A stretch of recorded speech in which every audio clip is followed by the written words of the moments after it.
Welcome to the Somebody Show, where we explore the busy intersection of personal branding and entrepreneurship. This is episode 14. I'm your host, Jimmy Gibson, and I'm here to remind you that you are Somebody special. Yep, by now you should be fully in the know about the Somebody brand and the backstory. No? Invest another 10 minutes in episode number 1. The full story is there. I'm bringing back a brand from my childhood that was abandoned in the late 1970s. On the Somebody Show, we're all about spreading the power of one-of-a-kindness. We believe that everyone has unique gifts and talents that can be used to make a positive impact in the world. Today, we're going to be covering the topic of why you should forget about your weaknesses and focus on your unique talents. I wrote a book called Chasing Carrots Won't Help You Find Your Purpose If You Were Born to Love Bananas. Over the next few episodes, I'm going to be sharing insights from my book and guiding you on a journey to uncover your true purpose. If you'd like to pick up a copy of the book, it's available on Amazon and most online booksellers. In Chasing Carrots, I tell an allegorical tale about a monkey who thinks he's a rabbit. Monkey, our protagonist, has lost his way. He's been distracted by the carrots of life and has forgotten who he really is. The stakes are raised as Monkey faces a choice: figure out who he really is, or sacrifice his identity forever. What are you great at? Now, I didn't say good. There's something that you love, something that people know you for, something that lights you up, something that you're great at. I believe you already know what I'm talking about. Let's get started with the Somebody Show. And now, our special segment. It's what you've been waiting for. All right, welcome back to the Somebody Show, where we continue exploring personal growth, self-discovery, and making the most of our time. In today's episode, we're diving into birthday lesson number 3, necessity.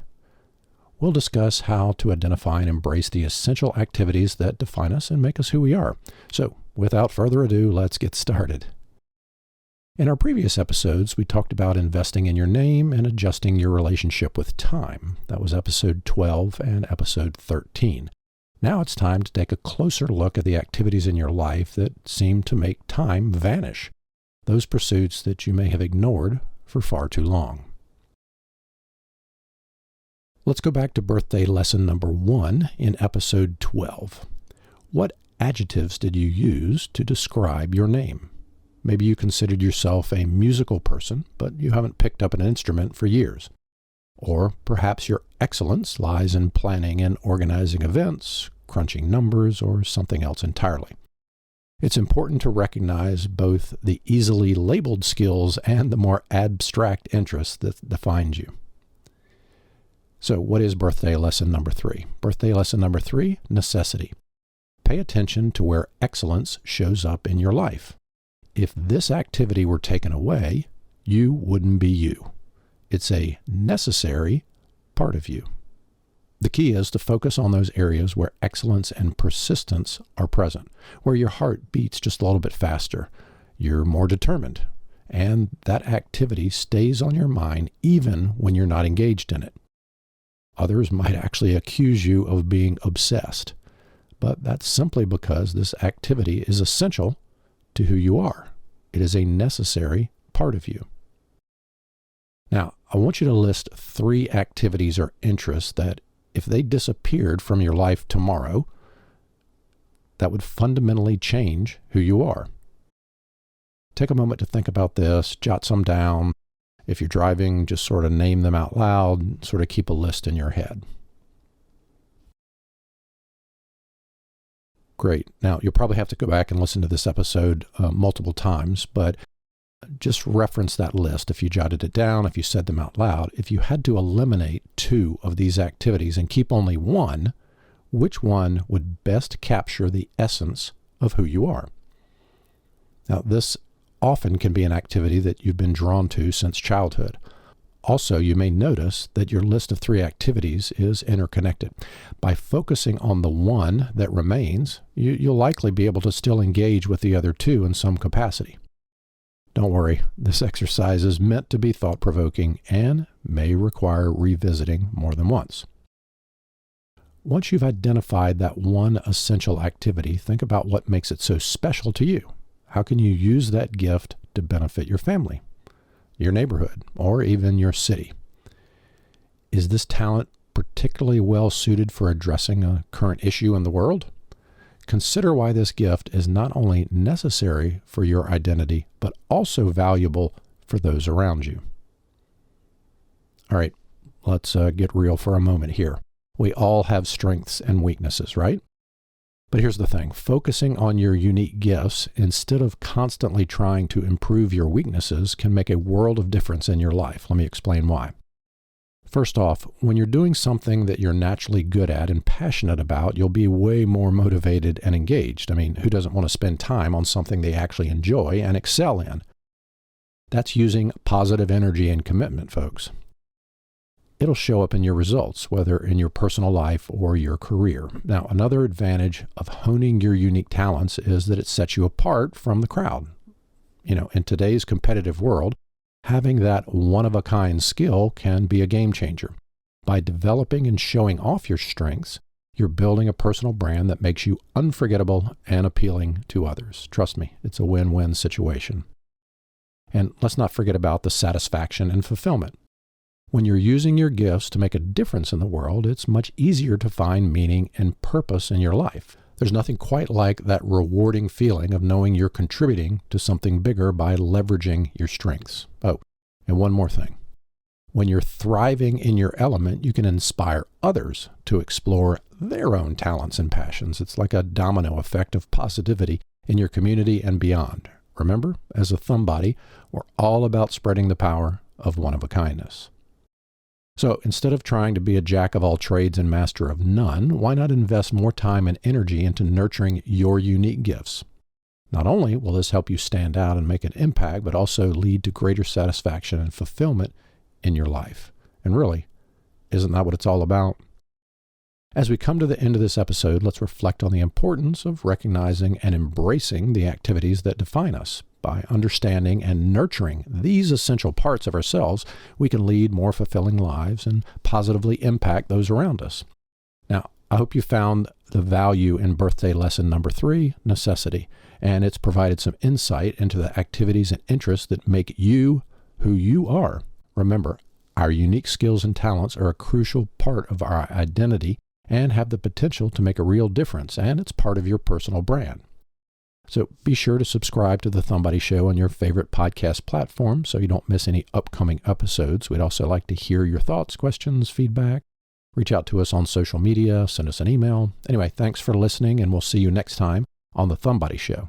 But hold on. Before we wrap it up, I'd like to share the results of my exercise from today's episode. As a reminder, here was the request.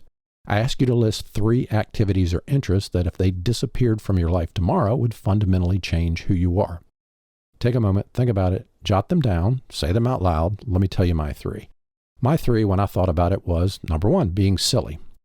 Well, perhaps you can tell from the intro of this show, it's not your typical podcast intro. Even the name of the podcast is silly. You probably thought so when you discovered the show for the first time. I mean, why take things so seriously? I wrote a book about a monkey who thinks he's a rabbit. Number 2, performing.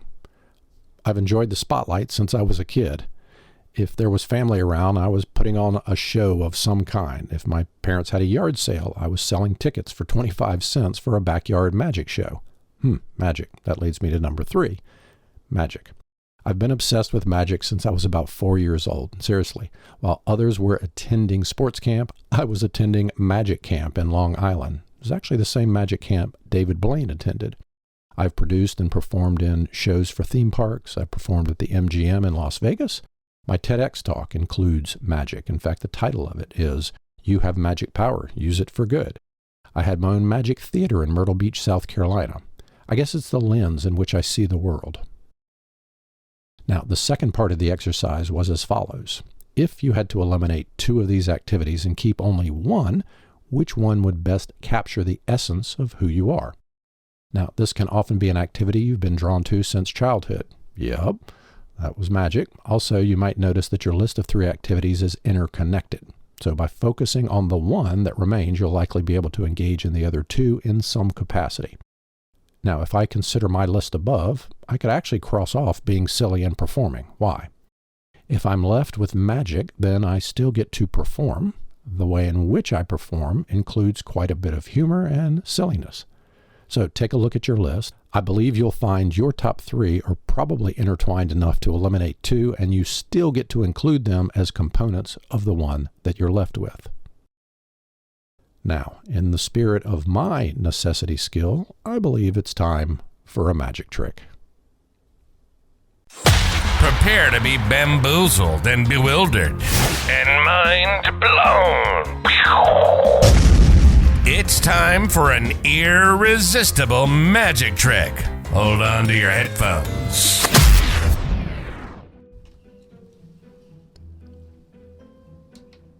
I'm going to try to demonstrate mind control by just using your imagination, nothing else.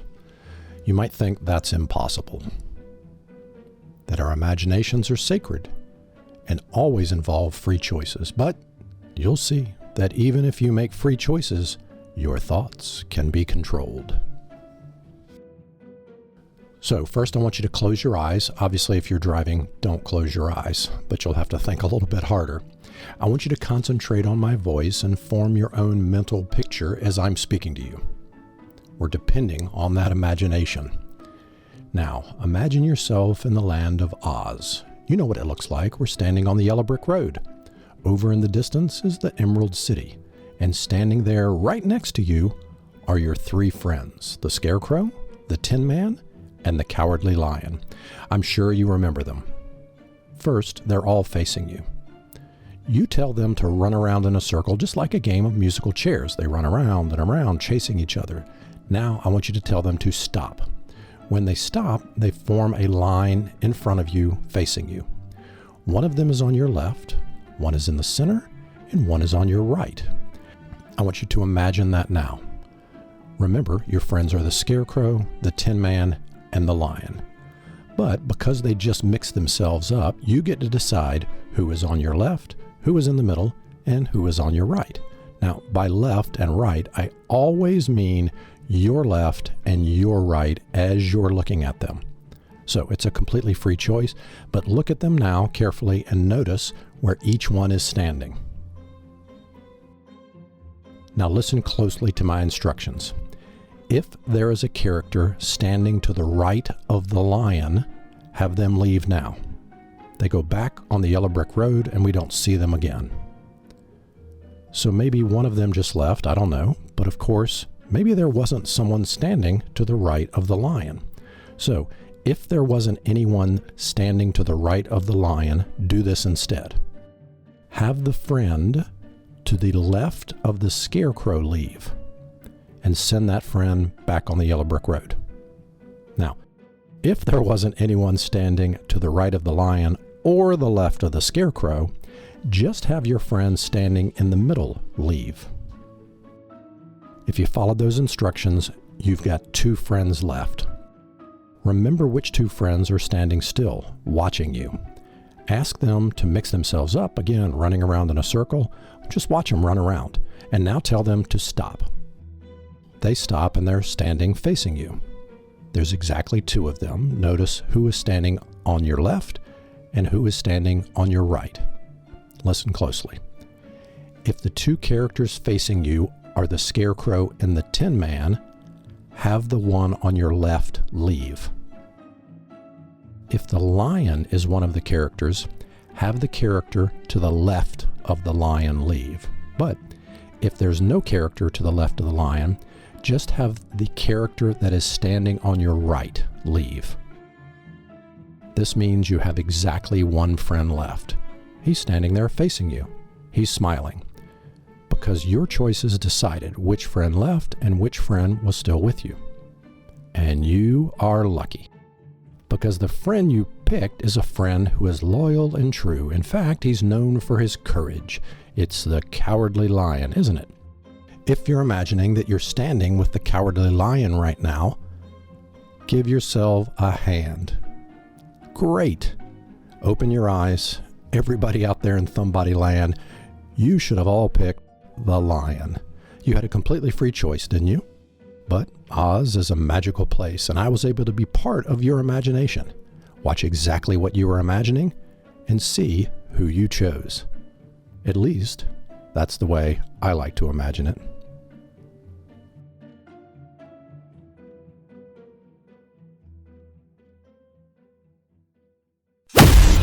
That's a wrap. Thanks for tuning in. Before you go, here's our rule of thumb from today's episode. Ooh, a thumb tip. As we wrap up this episode of The Thumb Buddy Show, let's summarize our key takeaways in the form of a rule of thumb for birthday lesson number 3, necessity. Rule of thumb: identify and embrace the activities that define you and are essential to your identity. Focus on those pursuits that evoke excellence, persistence, passion, and consider how your unique talents can positively impact your life and the lives around you. By nurturing these essential aspects of yourself, you'll not only cultivate a stronger sense of self, but also contribute to the world in a meaningful way. You are as unique as your thumbprint, and your thumb can change the world. In our next episode, we will explore the birthday lesson of generosity and abundance. Until then, thanks for listening to The Thumb Buddy Show. Ready to become a part of the most exclusive club around? Wow, really?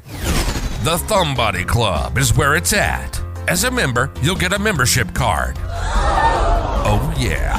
Be a part of the global community of Thumb Buddies and receive a super secret weekly club newsletter. Wow! But that's not all. We've got a bag full of tricks coming throughout the year. Just go to imthumbuddy.com to sign up. And the best part? It's totally free and worth every penny. Don't miss out on this amazing opportunity. Join the Thumb Buddy Club today.